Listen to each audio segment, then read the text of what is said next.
Hi, good morning. You are live on the Straits Times. We are right now at Bishan Street 22. We're here at Bedok North Street 1, Block 216 Market. And we need to set clear priority as to what we need to do, get everyone to focus our minds on this so that we can emerge stronger from this COVID-19 crisis. Hello everyone, you're tuning in to the Straits Times Live. We are following Workers' Party candidate Ms. Danson Cheong around. We're here at Sengkang Square where we're following Labour Chief Ng Chee Meng as he walks around with his PAP Sengkang GRC team. We are at Block 273D, Pongo Place. There's a kopitiam behind me. I have been working hard on the ground for the past 5 years, so I think many of the residents are actually very familiar with me. This election is for the younger lots, the future. You should hear the new people coming in. We appreciate every bit of support we can get. We know that it is an uphill battle. Oh, the best! So yeah, we just wanted to bring you some live action from the ground. This is Renee from the Straits Times. I'm Sam Jo from the Straits Times.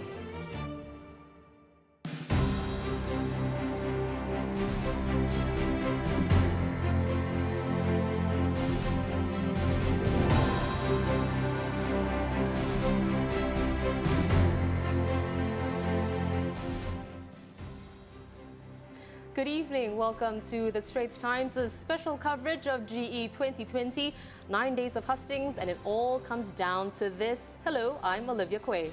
And I'm Elliott Danker from Money FM 89.3. Thanks a lot for joining us on polling night. An election held during a COVID-19 crisis. It was always going to be an exciting polling night, and we got our first plot twist.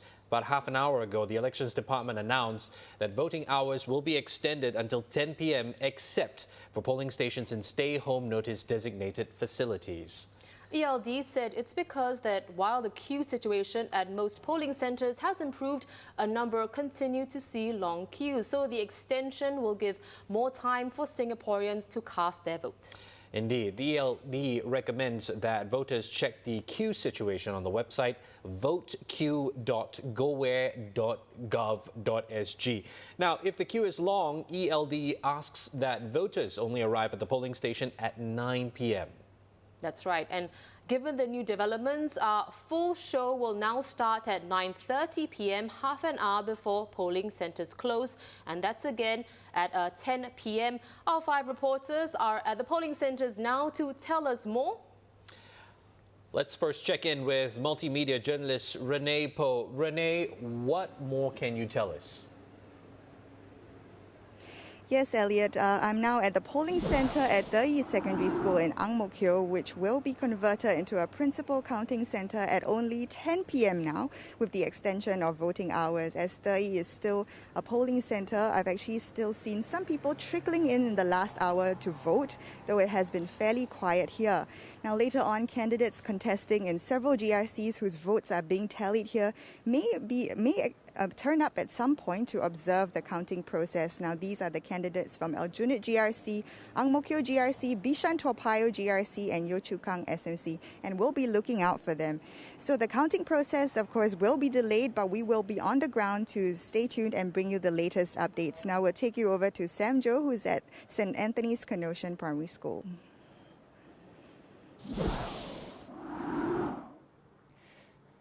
Hello everyone, I am Sam Jo coming to you live from outside St. Anthony's Canossian Primary School in Bedok North. Now, you may know last Tuesday, This was a nomination center. Today it is a principal counting center for not just one but 4 constituencies. We are talking, of course, 2 of them are very hotly watched. Okay, we have East Coast GRC and we have the newly formed Sengkang GRC, as well as Punggol West SMC and Pasir Ris Punggol GRC.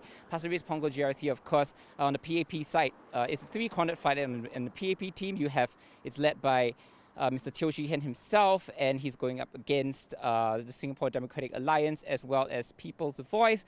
For Punggol West, you have Ms. Sun Xue Ling. Happens to be her birthday today, incidentally, going up from the PAP, going up against Ms. Tan Chen Chen from the Workers' Party. And of course, from Sengkang, you have candidates expected to show up here today. You have Dr. James Lim and Ms. He Ting Ru and Ms. Raisa Khan, Mr. Louis Chua from the Workers' Party, as well as on the Sengkang side, the team led by Mr. Ng Chee Meng, and of course Deputy Prime Minister Heng Swee Keat himself from the PAP side in East Coast.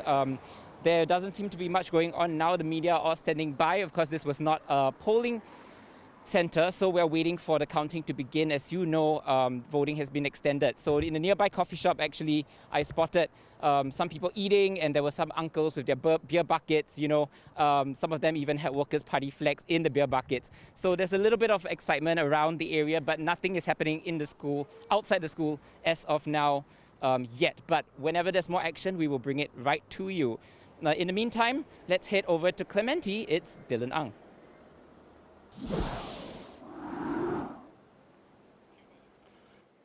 Thanks, Emjo. Yes, good evening, guys. I'm here at Nan Hua High School, the principal counting center for residents of West Coast GRC, Jurong GRC, Bukit Batok SMC, and Yuhua SMC. Now, as you guys know, polling hours have been extended to 10 p.m.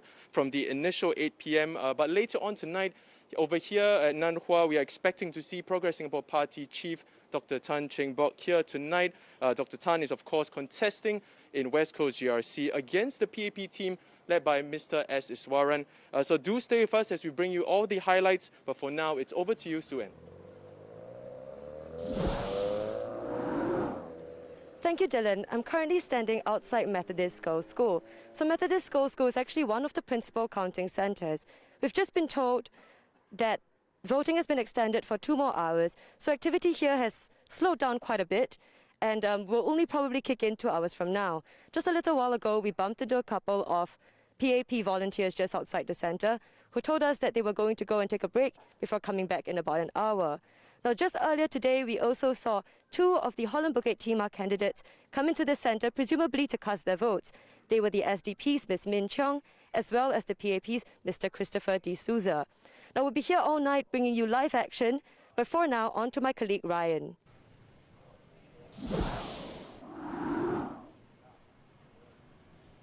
We're in the final hours of polling here at Ayer Rajah CC, and we are still seeing some voters streaming in as we speak. And when you reach the entrance behind me, you'll be greeted by 3 or 4 officers in PPP or PPE attire. So Ayer Rajah CC, of course, one of the many polling centres in the West where the PSP is making a big push, contesting for 9 constituencies. And the one to watch out for is West Coast GRC, and that is, of course, where Party Chief Tan Cheng Bock is leading his A-team against the PAP incumbents. And Tan Cheng Bock, of course, was an MP for over 20 years at Ayer Rajah SMC, which has now been absorbed into West Coast GRC. So we'll see how much that matters when we get the final vote count later tonight. Back to you guys. All right, thanks a lot, Ryan. And of course, the rest of the reporters on the ground will check in with you guys a little bit later on. Olivia, we are in for a long night. And I tell you what, I'm grateful for 2 things tonight. 1, my favorite football team is not playing, so I've got time. And 2, it's not just going to be the both of us keeping you company tonight. You're absolutely right, Elliott, because at the Situation Desk, handling the analysis for the night is Michelle Martin from Money FM 89.3. Thanks very much, guys. The unexpected has already happened. If you've just joined us, voting hours have been extended to 10 p.m., an extension of 2 hours, except for polling stations at stay-home notice designated facilities. I'm joined by Danson Cheong, he's ST correspondent, and ST News editor Zakir Hussain. Guys, is this because of the long queues that we saw at polling centres that started from as early as 4 p.m.? I think that's partly a reason for the long queues. I think a lot of the long queues were seen early in the morning, and some of it was due to voters voting outside their voting time bands. But I think also there's,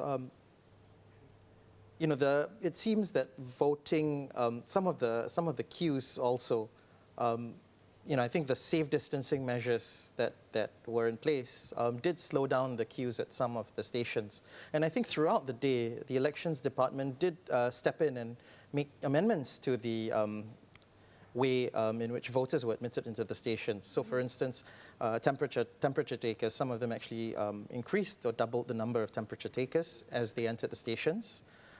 They also added registration counters to speed up the process. And I think significantly, one of the stumbling blocks was the issuing of the disposable gloves to voters before they were passed down. And I think the decision to do away with that did help speed things up a bit. But I think I think the number of the queues still continue, and I think there's some concern that even as of it could be that some of the reports of long queues saw voters decide to turn up a bit later. Yeah. And I think the fact that there were still long queues at a number of stations as late as 5 or 6 p.m. I think likely spurred this decision. Bear in mind, all 93 seats are being contested, so some 2.65 million voters are eligible to vote. With this in mind, is this unprecedented, an extension of voting hours, Danson? Well, I think so, but I think the other thing that we have to remember is that I think the ELD told us at about 5 p.m. that 81% of registered voters, that's about 2.1 million people, have already voted. In 2015, at about 5 p.m., it was about 84%, thereabouts. So, I think most of the people who I think were intending to vote had already made their way to polling centers, or, they were already in the queue to vote. So I think, in every election, we typically get just over 93% voter turnout. Mm-hmm. So I think with the amount of time, the extra time that we have, I think it should give people plenty of time to make their way and cast their votes. Yeah. Zakir, what do you think? Do you have an opinion? Is this extension of the window going to be sufficient for Singaporeans who want to vote to get their votes in this year? I think it is. In fact, many of the stations already likely don't have very many people, in the queue, for instance. But I think there's also special provision made for those who are unwell and those on stay-home notice, to actually turn up at polling stations in the last hour. And I think the intent was also to, have clear the pool of healthy voters who, so that there's as little chance of intermingling as possible. Yeah, this is an unprecedented election in COVID times. I guess the obvious question is, could this have been avoided? Well, I guess, like you said, it is an election in a sort of unprecedented crisis, right? And I guess in politics, it just teaches you to expect the unexpected. What do you think? Yeah, I think it's tough. A lot of judgment calls had to be made throughout the day, and I think this is likely the most significant. There were concerns, I think, among people that they might not get a chance to vote, and I think the rules are very clear. Voting has to be done before 8 p.m. Mm-hmm. Right, before the end of voting time. Yeah. And I think when indications and feedback suggested that. This might not be possible. Mm-hmm. I think the decision to extend voting hours all the way to 10 p.m. Yep. Was probably, I don't think it was a decision taken lightly, and I think it was, one that they had to make a call on. Thanks, Zakir and Danson. Well, as they say, you can expect the unexpected tonight, and hindsight is 2020. We'll be talking more about this in just a while. But for now, it's back to you, Olivia and Elliott. Thanks a lot, Michelle, Danson and Zakir. We are in for a long night. Voting again has been extended all the way till 10 p.m. The plan is to come back at 9:30 p.m. We will have the latest developments and updates from the ground, as well as the sample counts. And, if you want to find out more, you can head over to straitstimes.com. The live blog is over there as well. Quite an eventful polling day so far. That's right. Well, we have slightly over 2 hours until the end of voting, which has, of course, been extended until 10 p.m. Later on the full show, we'll have analysis as well as the official results. I'm Olivia Quay with Elliott Danker. This is the Straits Times' special coverage of GE2020. See you again at 9:30 p.m.